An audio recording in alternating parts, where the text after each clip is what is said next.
Quiero antes que nada en esta emisión de usted agradecer su presencia ante su televisor y en el interior del estado igualmente, particularmente en Ciudad Valles, en los sistemas de cable en la Huasteca Potosina, en Tamazunchale, en Temajacable, Canal 9, en Ciudad Mante, Tamaulipas, el Canal 7, Televisión Abierta, y en Televalles, Canal 8, por supuesto, en Río Verde, Cable RB, en Ciudad Fernández, El Refugio, San Ciro, y por supuesto Matehuala, en Reactiva TV, que es en la Universidad de Matehuala, saludos como siempre, y en Villa de la Paz y Cedral. Además de que nos ven en Cerritos, San Luis Potosí, y en El Naranjo y Ciudad del Maíz. Saludo a todos, y si usted se pierde el programa puede visitar planinformativo.com, ahí en ese periódico, al final hay un llamado, hay un link, tanto para usted como para Lengua Larga. Ahí nos puede ver, hay más de 15 programas almacenados, cuando usted guste. Fíjense que tengo la satisfacción enorme de tener una relación muy añeja, muy antigua con Alfonso Nava Díaz, que ha tenido grandes responsabilidades en su vida y con un grupo de matehualenses fundaron la Universidad de Matehuala. Como ustedes, los que nos han seguido, saben, regularmente tenemos en este estudio visitas de personajes que vienen a visitar la Universidad de Matehuala. En esta ocasión tengo el gusto de presentar ante ustedes a un hombre joven que tiene una responsabilidad muy seria en su vida. Él ha decidido dedicarse a educar, ser un educando o un docente, como dicen en la universidad, y se ha dedicado estrictamente a estudiar, y esto se nota, se percibe, se siente. Él va a Matehuala para hablar de un tema al que lo vamos a invitar que nos comparta algo aquí. Su currículum es muy extenso y es muy joven, pero él estudió en la Autónoma de México, en la Nacional, y claro, se tituló con mención honorífica, y su especialidad es comunicación política. Ahorita aquí en San Luis Potosí pues no está de moda la política, y en la Ciudad de México y en el país tampoco, pero ustedes saben que nosotros siempre hemos sido un estado muy politizado. La presencia de un hombre con la inteligencia de Héctor Alejandro Quintanar Pérez, que es a quien voy a presentarles, pues no deja de ser importante y justa en el momento propicio llegada a San Luis Potosí. Como siempre, Alfonso Nava, con esa visión que tiene, lleva a este hombre a su universidad, a la Escuela de Derecho seguramente, a impartir pláticas respecto a esto que vamos a comentar él y yo para ustedes en los próximos 45 minutos. Héctor Alejandro Quintanar Pérez, bienvenido, licenciado. Muchas gracias, maestro. El privilegio de estar aquí no solamente en el programa, sino compartiendo con usted el aprendizaje de esta bella tierra, y pues le agradezco mucho la invitación el día de hoy. Alejandro, al contrario, la verdad es que nos da mucho gusto presumir nuestra ciudad capital, y más con personas sensibles, ¿sí? Como es el caso de que comprenden nuestro orgullo, nuestro interés de difundir lo que es la ciudad capital de San Luis Potosí, un estado que no deja de vivir y de latir. Este traslado que harán hoy mismo contigo a la ciudad de Matehuala va a ser seguramente de mucho interés para ti, porque vas a poder apreciar gran parte del paisaje duro de nuestro estado. Yo soy huasteco y allá es tropical, tenemos 6 ríos y bueno, es otra vida, pero acá es gente que se ha forjado a base de trabajo, y el triunfo que han tenido los matehualenses, por ejemplo, ha sido por sostenerse en sus ideas, sostenerse en su tierra, ¿sí? Y la voluntad de salir adelante. Sentimos que es muy importante el trabajo de la Universidad de Matehuala, porque invita personajes como tú para que vengan a compartir y a impartir con ellos sus conocimientos. ¿Cuál va a ser el tema exacto en la Universidad de Matehuala? El tema para el cual me invitaron es sobre la opinión pública, que es la materia que tengo la fortuna de impartir en la Facultad de Ciencias Políticas y Sociales de la UNAM. Y pues en la medida de que se trata un tema tan amplio que aborda tantas aristas, pues traté de dividirlo en los ámbitos más importantes del asunto, desde las definiciones seminales de la opinión pública hasta ciertas concepciones contemporáneas y de cómo se interpreta ahora la cuestión de la opinión pública medida, en el caso de las encuestas, y del uso que se le da en la política actual a este tipo de herramientas cuantitativas. Y bueno, yo creo que independientemente del tema, la educación en cualquier nivel, desde el básico hasta el superior, es la oportunidad de darle a los seres humanos la posibilidad de florecer intelectual y espiritualmente. Y pues si no existe ese crecimiento en los seres humanos, el interno, pues de nada sirve la estancia en este mundo, creo yo. Entonces, para mí es un privilegio también venir a la Universidad de Matehuala y tener la fortuna de conocer otro contexto, otro ámbito, y sobre todo de aportar un grano de arena en esta labor tan noble que es la educativa. Labor grande, ¿no? Es lo que más necesita, yo creo, nuestro país constantemente, pues es la educación. ¿Y qué podemos entender científicamente como opinión pública? Es un concepto que tan complejo, para el cual, bueno, yo comentaba hace rato con el maestro Alfonso Nava Díez, que no solamente es esta parte medible, cuantitativa, sino que durante mucho tiempo la noción de opinión pública, principalmente en la Ilustración, era un sinónimo de la voluntad general, ¿no? Es decir, ese concepto de los grandes filósofos de la Ilustración, como Rousseau, de pensar qué es el sentir del pueblo con respecto a las determinaciones que han de regir su vida en colectividad. Y entonces esta idea de la voluntad general estaba muy vinculada a la cuestión de la opinión pública. Quizá el principal estudioso de este asunto desde una perspectiva sociológica histórica es el filósofo alemán Habermas, Jürgen Habermas, de la escuela crítica de la escuela de Frankfurt. Él desarrolla este concepto, los orígenes de la opinión pública, como esta entidad que genera un contrapeso al poder político establecido, al poder estatal desde la Edad Media. Y bueno, cómo ahora la opinión pública, uno de sus concepciones es precisamente como toda esa serie de juicios, ese rasero social por el cual pasan los designios del poder. En la contemporaneidad, en nuestra época, pues para nosotros es muy fácil decir que los gobernantes ya no emiten leyes provenientes de sus deseos o de sus caprichos, sino que tienen que voltear hacia el exterior, hacia la sociedad que gobiernan, para ver si por ese tamiz, por el tamiz más allá del poder y de lo institucional, es aprobada la decisión que toman.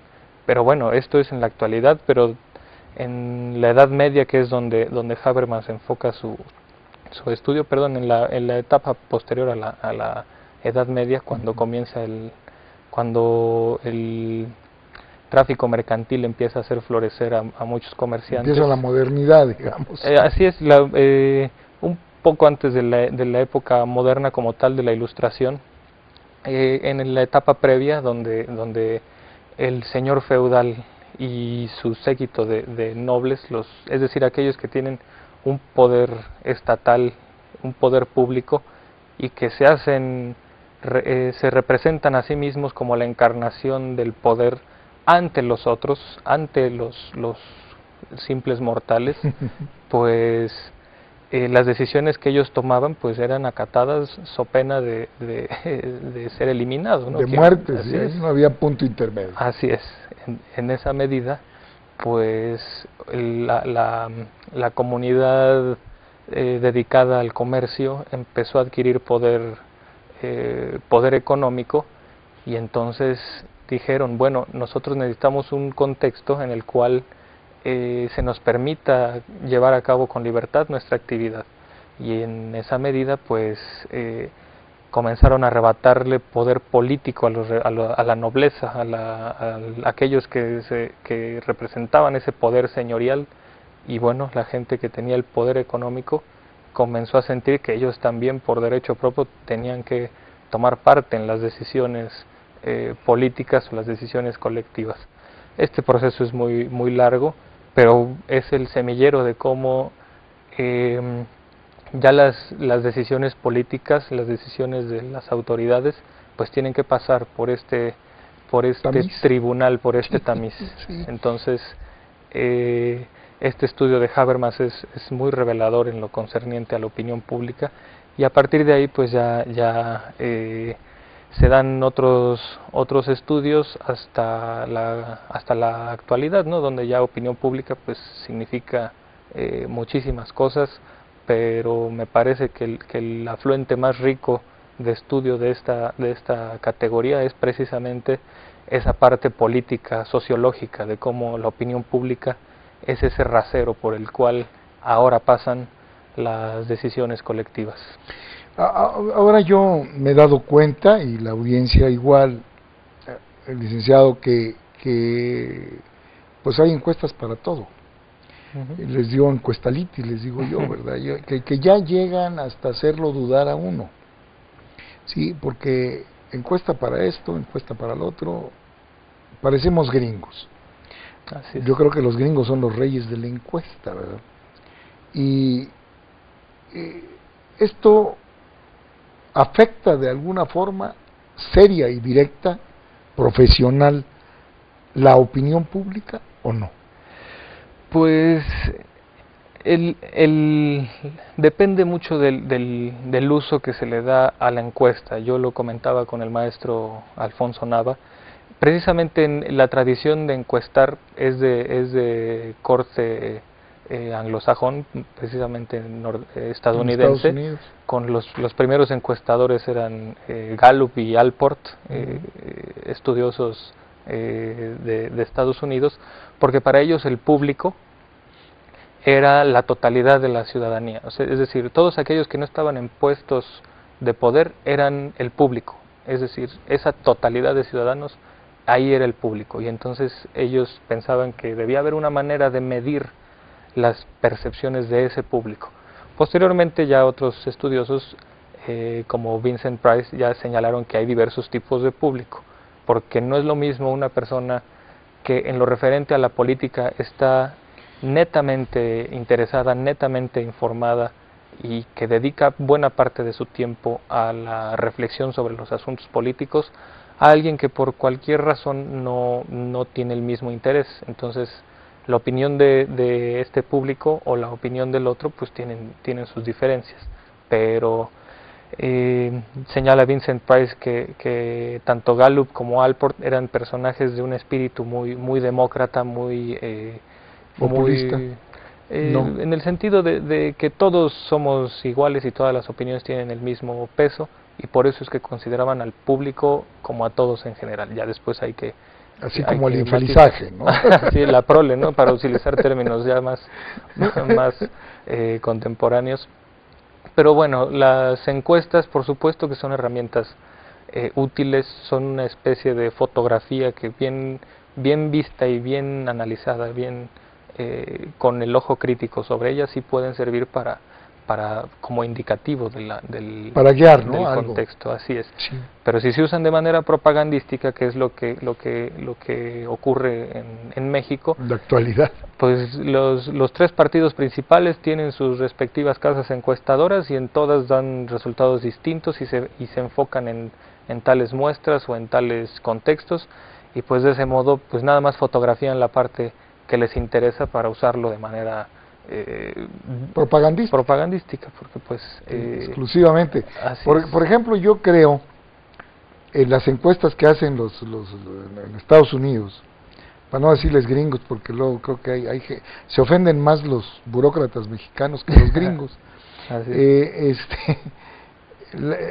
Donde sí les creo bastante es en medios, porque tienen sistemas hasta sofisticados.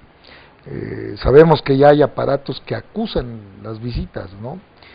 ¿Quién prendió cuántas veces en Canal 2, en Canal 13?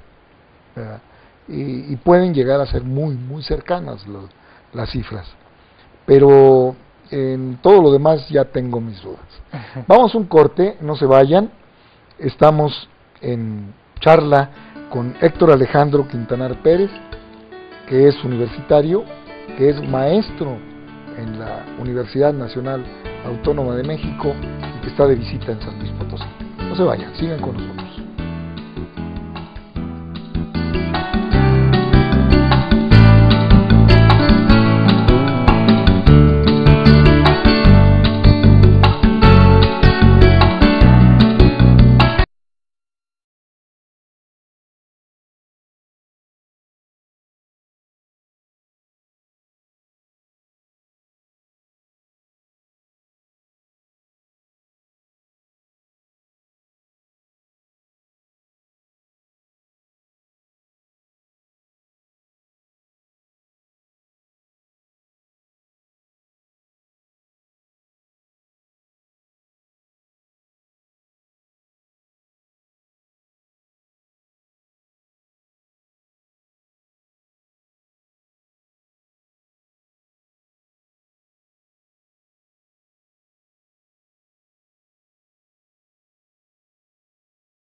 Bueno, y hablamos entonces con el licenciado Quintanar de lo que es la opinión pública y las encuestas.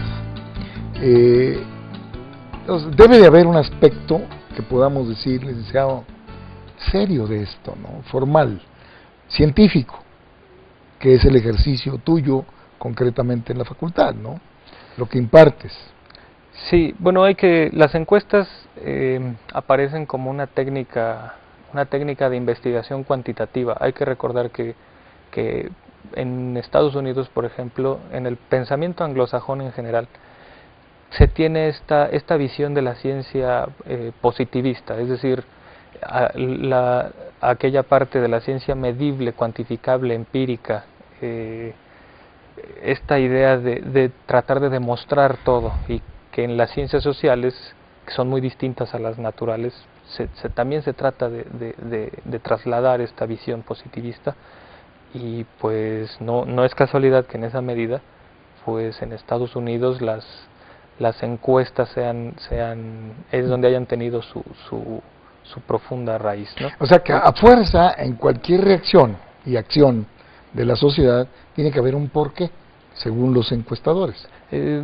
Más que un porqué, les preocupa el evidenciar ese porqué, el demostrar ese porqué, aunque hay quien piensa que las ciencias sociales, más que demostrar, deben tratar de explicar o argumentar.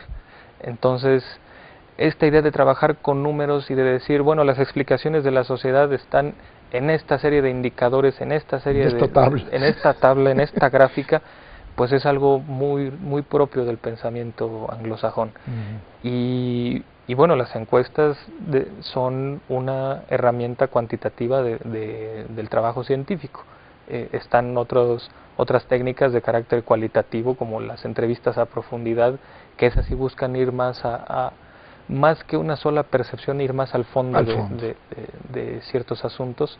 Y bueno, en el caso de México, pues las encuestas están ahí. Me parece que el trabajo que vale la pena con respecto a las encuestas es vislumbrar lo que hay debajo. Es decir, a mí me interesa mucho, más que el indicador, sino los agentes que generan ese indicador. Leer entre líneas. Así es, la cultura política que genera una respuesta medible en encuestas. Eso es lo que me parece más sustancial y más rico para medir, y esa es la labor de muchos académicos en la Facultad de Ciencias Políticas. O sea, dicho de otro modo, no hay que irse de bruces.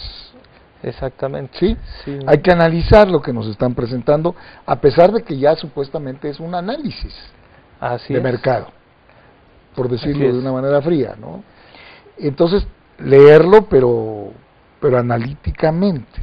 Sí, vislumbrar a las encuestas y sus resultados como la punta de un iceberg, y bueno, yo creo que lo interesante está en mirar debajo de la punta del iceberg. punta, y ver por qué, por ejemplo, hay diversos estudios que nos indican que tal porcentaje de la población estaría dispuesta a aceptar, por ejemplo, en el gobierno a alguien de talante autoritario, siempre y cuando les eleve la calidad de vida, y otro sector dice que prefiere un gobernante que sea menos eficiente, pero que sea respetuoso de las libertades y de un perfil demócrata. Entonces, lo interesante, en mi opinión, lo sustancial de las ciencias sociales está en ver a ese sector que genera esas percepciones, ¿no? Ver por qué un sector de los mexicanos tiene ese perfil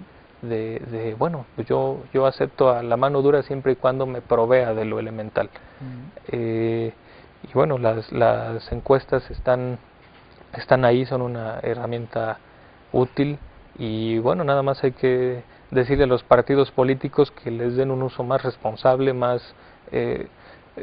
analítico y menos discursivo, para que también a ellos hasta les den un mejor uso y les sirvan de mejor manera, y la sociedad no esté nada más viendo, bueno, ahora la mayoría, ya dijeron en tal medio que la mayoría opina así, pues entonces ahí que ocurre, ¿no? ¿Dónde queda el criterio propio, o la posibilidad de tomar una decisión política basada en otros elementos y no nada más en lo que dice la mayoría? Qué importante es, licenciado, la opinión pública. Una cosa es opinión pública y otra los chismes. Sí, sin duda, aunque bueno, la teoría del rumor también es parte de la digamos que hay diversas opiniones públicas, ¿no? No sé, no es lo mismo lo que opina cierta élite de cualquier índole económica, intelectual, política, a la opinión pues de alguien que no está muy familiarizado con los temas sobre los cuales se opina, ¿no? Allí es donde yo siento, Héctor Alejandro, que se ha comercializado todo. Acabas de decir, depende de cuál élite opine, ¿sí? Hay una élite de intelectuales que ahora acusaban con Saltiel a la Triste, destaparon muchas cosas. Así es. ¿Verdad? Que opina, sí, pero opina para su menda, dicen los sevillanos, ¿verdad? Para Así ellos, sí, para sí. su círculo de ellos. Así Por es. años, por muchos años, en México capital, hubo premios de literatura para Carlos Monsiváis y Elena Poniatowska. Uno se lo daba al otro, y punto. No Sí, hubo sí. ya más novelistas, hasta que salió el joven Volpi.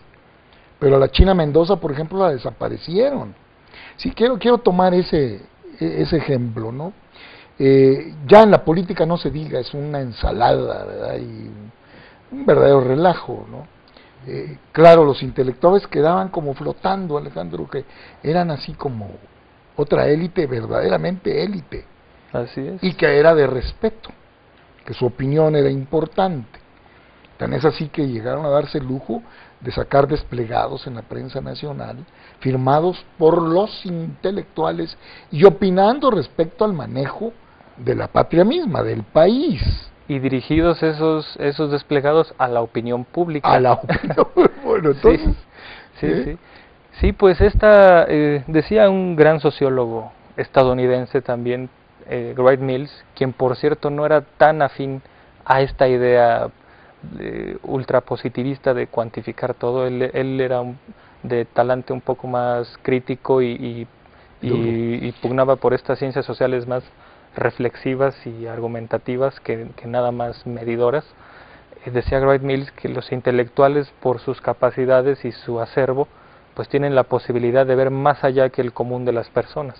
Y no es para menos, decía él, porque pues a eso se dedican, a estudiar, a reflexionar, y tienen como misión pues esa, la de estar siempre atentos a los grandes acontecimientos históricos y políticos, y que por eso les otorgaba esa lente más amplia, y pues su voz resultaba más autorizada para de peso, ¿no? Así es, para determinados temas. Bien dice Bourdieu, este sociólogo francés, que él dice: la opinión pública no existe porque no todas las opiniones valen lo mismo. Y yo creo que esta postura de los intelectuales como portadores de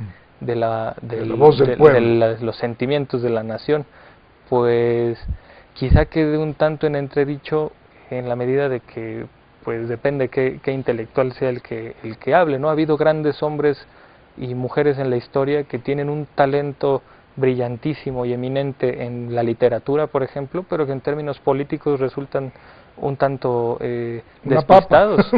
Tenemos a este premio Nobel noruego Knut Hamsun, que tenía novelas extraordinarias, y sin embargo era proclive al movimiento nazi en Alemania.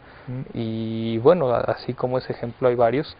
Y entonces esa postura del intelectual que está destinado a orientar a la nación, pues yo creo que también debe matizarse, porque en todos lados es con reserva, así ¿no? Es con reserva, no tienen la verdad absoluta, así es, porque han leído a los clásicos, ¿no? Así o es. libros incunables, ahí no está, al menos la nuestra, ¿no?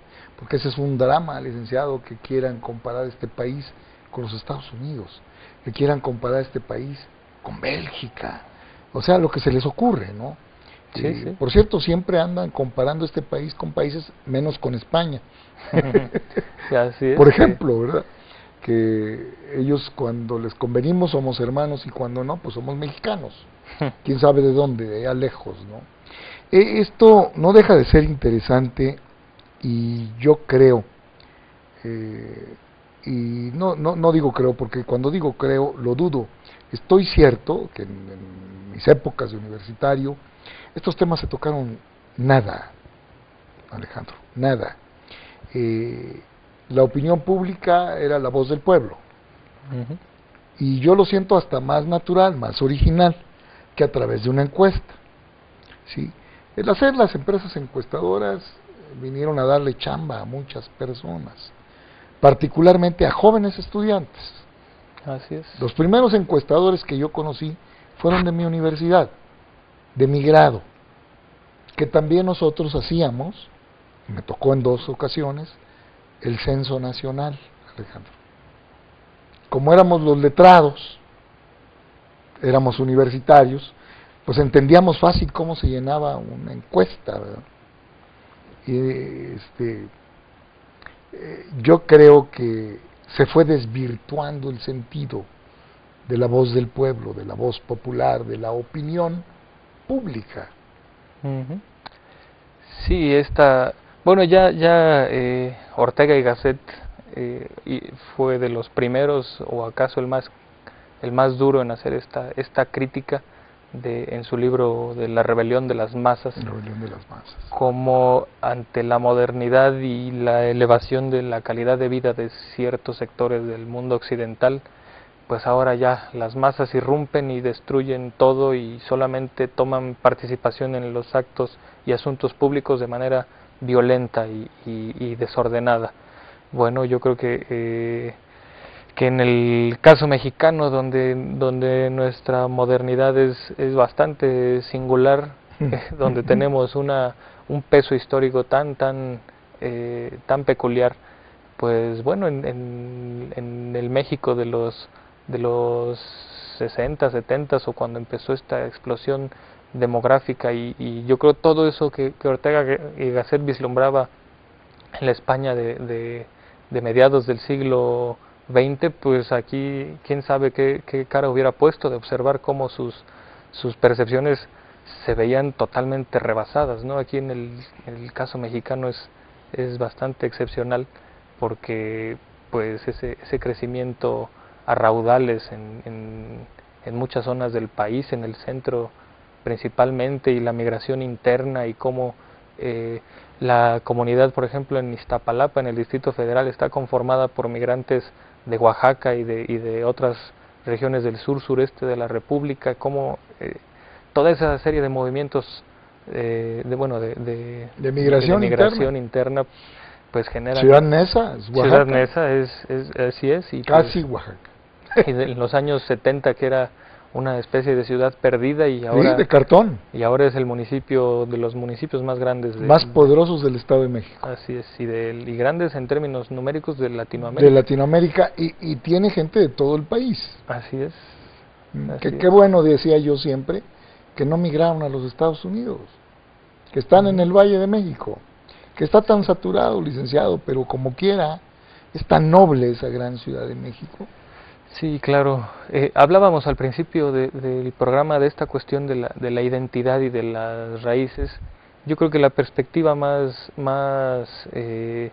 loable a ese respecto en la actualidad es la de vislumbrar a las culturas como un mosaico, donde hay tradiciones y visiones del mundo distintas, pero que pueden aprender a convivir. Yo creo que estas ciudades como Ciudad Neza o el Distrito Federal en sí, que es la gran Tenochtitlan, así es, y que ya tiene aristas de migración de todos lados, pues es un mosaico cultural y se tiene que entender así, ¿no? Y yo creo que ya debemos dejar atrás estas posturas sectarias, casi racistas, de que no, los defeños odiamos a los jalisquillos y los jalisquillos a los chilangos, porque pues, al final de cuentas todos somos. Bueno, aquí no existe eso, pero yo soy huasteco. Sí, eso no sale, ¿no? Sí. Es curioso, pero por fortuna es muy poco al lado del regionalismo de España. Sí, claro. Donde son países, tienen lengua propia, es un idioma completo, con literatura, con gramática, con sintaxis, con todo, ¿no? Sí, bueno, en la lengua, por ejemplo, es donde según los antropólogos se puede vislumbrar la cultura que cada contexto tiene. En la lengua es el receptáculo de la visión cultural y de la cosmovisión de cada cultura. Y pues sí, en el caso de España es más fuerte ese regionalismo. Yo creo que mientras no entendamos todos que somos seres humanos y que nada más hay una raza que es la raza humana, pues podemos hacer que esas diferencias se conviertan en cuestiones de conflicto. Ya no debía de haber ni fronteras, licenciado. Pues sí, en un mundo ideal yo creo que eso sería pues bolivariano. O bolivariano y de... Que no es Hugo Chávez, ¿eh? Sí, no. Simón Bolívar fue el que dijo, una América para americanos. Así es. ¿Verdad? Somos iguales. Tan somos iguales que los canijos gringos agarran a un migrante y dicen, ¿de dónde eres? De Guatemala, ah, mexicano. ¿De dónde eres? Colombiano, ah, mexicano. Sí. Para ellos sí todos hay un rasero, ¿verdad? Sí, debajo del río Bravo ya todos son mexicanos. No hay matices, así es. Vamos a un corte, licenciado. No se vayan, seguimos charlando para usted.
Bien, estamos en la gratísima compañía del licenciado Héctor Alejandro Quintanar Pérez, que nos visita de la Ciudad de México, invitado por la Universidad de Matehuala. La Universidad de Matehuala, que es siempre preocupada por el acervo de sus alumnos, por tener una constante actividad universitaria, pues hace este esfuerzo de invitar maestros, en este caso de la Universidad Nacional Autónoma de México, para impartir cátedra, para orientar, para convivir, para conversar, como lo estamos haciendo amenamente con el joven licenciado Héctor Alejandro Quintanar Pérez, nacido en el Distrito Federal, pero avecindado en Veracruz la familia, ¿no? Ahora. Sí, cuando yo nací el día del temblor del 85. Y terremoto. El terremoto, ese episodio que sacudió. ¿En ese día naciste? Yo nací el día 18, el terremoto, como me decía usted, fue el día 19. Sí. Y bueno, yo creo que al final de cuentas ese episodio no nada más sacudió la ciudad, sino también un poco las conciencias del país. Yo nací en el Distrito Federal y mi primera década de vida la viví ahí. Posteriormente mi familia migró hacia Jalapa, hacia el estado de Veracruz, y ahí se avecindaron desde entonces. ¿Y cuántos son ustedes de familia, Héctor? Bueno, somos 4 hermanos en total. Yo soy el mayor, después está mi hermano de 21 años y mis hermanas de 17 y 14. Pues van empezando tus papás, deben de ser menores que yo, considerablemente, pueden ser mis hijos, ¿no? Tú eres un hombre muy joven, y están contentos en Veracruz. Sí, ya encontraron un nicho inmejorable para vivir, por la tranquilidad y el ambiente que ahí se vive. Pues ellos, al final de cuentas, acostumbrados a los usos y costumbres del Distrito Federal, a veces tan salvajes, en el buen término de la palabra, tan sui generis, pues llegar a un contexto totalmente distinto, con mayor calma, con mayor sosiego, pues... Dice Jorge Saldaña, Jalapa, ciudad de musgos y líquenes. Ciudad de musgos. Es muy húmedo. Es, ¿no?, muy húmedo. Pero es una ciudad muy culta y se contrapone a lo que fue por siglos, Héctor Alejandro, en este país, la cultura en las costas. No existía, se supone, ¿no? Y Jalapa, estando enfrente del mar prácticamente, es una ciudad que ha destacado por su cultura. La universidad tiene mucho prestigio. Es la Atenas veracruzana. La Atenas veracruzana tiene su ágora, su teatro. La Filarmónica es de las mejores de América. Así es, la Universidad Veracruzana. Que la dirigía un caballero que se llama Luis Herrera de la Fuente, por cierto. De origen norteño. Sí, bueno, al final también en Jalapa confluyen muchas perspectivas y pues sí, es una ciudad con una producción literaria, musical, artística extraordinaria. Y pues sí, relata, por ejemplo, Enrique Serna, este escritor mexicano contemporáneo tan elocuente, y en la biografía que hizo de Antonio López de Santana, que se llama El seductor de la patria. El seductor de la patria. Como maravilloso, una manera de relatar la vida de Santana tan espectacular, tan amena. Y apegada a la verdad. Sí, claro, con el documento histórico a la mano. Sí, y entonces Serna relata cómo Santana veía el puerto, se refería al Veracruz como ese puerto leproso donde solamente los buitres hacían asambleas, como un lugar precisamente donde nada más estaban ahí insalubre, donde nomás los léperos estaban ahí viendo pasar la vida y pues destinados nada más a andar cortejando a las mulatas, y eso sí, con una vida política muy intensa, porque pues era el puerto, la puerta ante las cargas marítimas. Así es. Ante Europa, ¿no? Así es. Sí, y por eso Veracruz siempre fue, en los tiempos míos, de mi generación, cuna de grandes políticos mexicanos, y así lo digo con todo respeto, de grandes políticos mexicanos, y además de novelistas y autores, porque ahí llegaban los migrantes, ahí desembarcaban. Así es. Hay una colonia italiana importantísima en Veracruz. Sí, y una colonia francesa también me parece en Muy San Rafael. importante. Ahí está Tlacotalpan, que es un pueblo europeo, ¿verdad? Ujú. Y Luis Espota es de Veracruz, un gran novelista mexicano. Se me viene sí. ahorita, ¿verdad? Sí. Y así podemos ir hablando de pintores, escultores nacidos en Veracruz, Así es.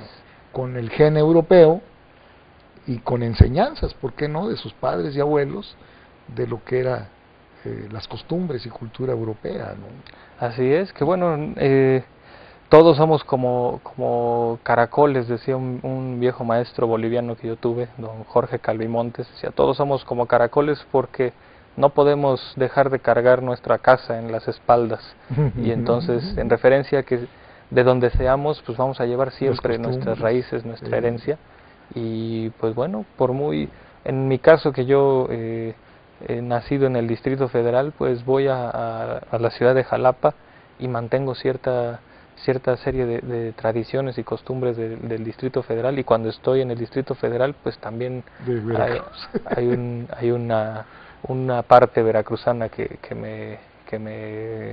yo mismo me integré, y pues al final de cuentas los seres humanos somos eso, no una esponja que absorbe eh, todos esos retablos del crisol cultural en el que vivimos, y bueno, hay que sentirnos agradecidos de que México sea esta nación multiétnica, multicultural, porque permite entrañar a diversas maneras de ver el mundo, de interpretar la realidad, y pues yo creo que eso en términos humanos y antropológicos es muy muy rico. Decía un torero por ahí que me pareció inteligente su observación cuando vino por primera vez a México, un español.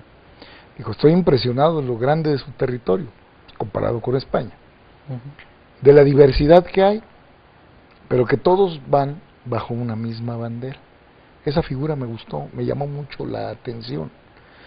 Pero es que cuando tienes esa experiencia vivida, por ejemplo, en España, que no se da en América Latina, ni en Brasil, que hablan otro idioma. Ahora se ha popularizado mucho el portuñol famoso, que es portugués con español, ¿verdad? ¿Por qué? Porque están ya liderando lo que nosotros lideramos un tiempo. Sí, éramos el gran hermano mayor de América Latina, ahora estamos perdiendo terreno, gracias al desorden y a la ignorancia. Es por eso que me complace mucho conocer un personaje como tú. Muchas gracias. Un hombre que en su juventud siente la responsabilidad de saber, conocer el porqué de las cosas y tratar de servir a su patria, porque servir a tus alumnos, servir a tu universidad es servir a tu patria. De manera es que me congratulo mucho de conocerte y de saber que esta institución que tanto respetamos en mi generación y 20 más, que es la Universidad Nacional Autónoma de México, se ponga sus ojos en hombres jóvenes para forjar al futuro. Uno de los problemas más grandes que tenemos en este país es que no hemos formado líderes. ¿Sí? Ha quedado suelto. Los políticos dicen cuadros. Yo digo líderes en todo sentido. ¿Sí? Hubo grandes empresarios que fundaron universidades para preparar técnicos para sus empresas, o sea, para el futuro de México. Y yo creo que en cada disciplina así debía ser, en la política, en la universidad, en la matemática, en la ingeniería, en la química, en cada área.